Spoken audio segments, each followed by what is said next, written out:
బియ్యానికి పుట్నాల పప్పును కలిపి ఎప్పుడైనా పిండి పట్టించి జంతికలు ట్రై చేశారా? ఇవి చాలా కమ్మగా ఉంటాయి. అలానే గుల్లగా కూడా ఉంటాయండి. ఆయిల్ అనేది చాలా తక్కువగా అబ్జర్వ్ చేసుకుంటుంది. మరి ఇంత టేస్టీగా ఉండే ఈ జంతికల్ని ఎలా చేయాలి ఈ వీడియోలో అయితే చూసేద్దామా? అంతకంటే ముందుగా హాయ్ హలో అందరికీ నమస్తే. Welcome back to our mummy show cooking world channel.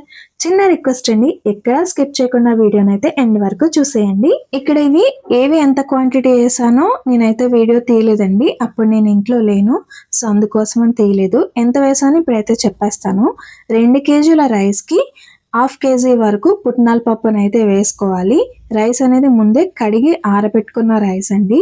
Next దీంట్లోకి నువ్వుల్ని కూడా యాడ్ చేసుకుంటున్నాను.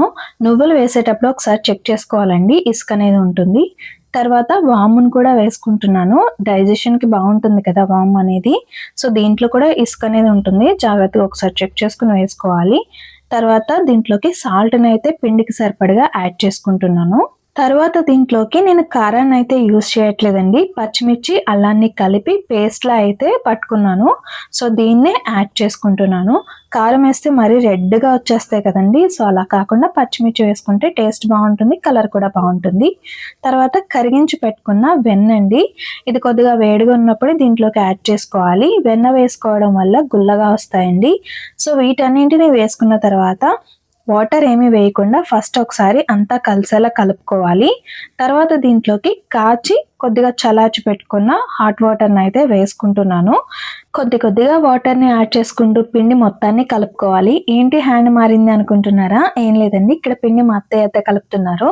అంత కలపడానికి నాకు అవ్వలేదు, అందుకే మా అత్తయ్యనైతే హెల్ప్ తీసుకున్నాను. సో నెక్స్ట్ ఇప్పుడు స్టవ్ ఆన్ చేసేసి మూకుడైతే పెట్టుకున్నాను. జంతికలు వేయించుకోవడానికి సరిపడగా ఆయిల్ని అయితే దీంట్లోకి యాడ్ చేసుకోవాలి. ఈ ఆయిల్ అనేది హీట్ అయ్యే లోపుగా మనం పిండి కలుపుకున్నాం కదండి, అది ఈ విధంగా కన్సిస్టెన్సీ అనేది ఉండాలి.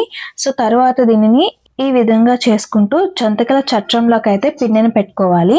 దీంట్లోకి ఎంతవరకు పిండి పడుతుందో అంత పెట్టుకున్న తర్వాత పైన ఇంకొకటి ఉంటుందండి, దాన్ని ఈ విధంగా పెట్టేస్తే ప్రెస్ చేసినప్పుడు జంతికలు అనేవి మంచిగా వస్తాయి. ఇప్పుడైతే న్యూ మోడల్స్ అనేవి వచ్చాయండి, కానీ అప్పట్లో ఇలాంటివి ఉండేవి. మేము ఇంకా వీటినే యూజ్ చేస్తూ ఉంటాము. చూసారు కదా, ఆ విధంగా తిప్పుకుంటూ చట్రం మీద వేసుకున్నట్లయితే జంతికలు అనేవి చక్కగా వచ్చేస్తాయండి. సో వీటిని ఆయిల్లోకి అయితే స్లోగా వదులుకోవాల్సి ఉంటుంది. వీటిని వేయించుకునేటప్పుడు మీడియం టు హై ఫ్లేమ్లో ఉంచుకుని జంతికలు వేయించుకుంటే క్రిస్పీగా కలర్ఫుల్గా ఉంటాయండి.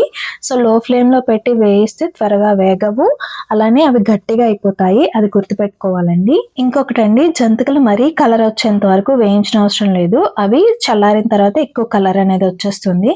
చూసారు కదా ఎంత చక్కగా వస్తున్నాయో చట్రం మీద. కొంచెం మంది డైరెక్ట్గా మూకట్లోనే వేస్తారు, అలవాటు ఉంటే అలా కూడా వేసుకోవచ్చు. బట్ హీట్ కొట్టేస్తుందని నేను ఇలా వేయించుకుంటున్నాను. జంతికలు అన్నింటినీ వేయించేసుకున్నాను. ఆయిల్ అనేది చాలా తక్కువగా అయితే పీల్చుకుంది. జంతికలు చూసారు కదా చాలా బాగా వచ్చేసాయి. ఈవినింగ్ టైం బెస్ట్ స్నాక్ ఏది అంటే జంతికలు అని చెప్తారు. పిల్లలకి పెద్దలకి అందరికీ నచ్చుతుంది.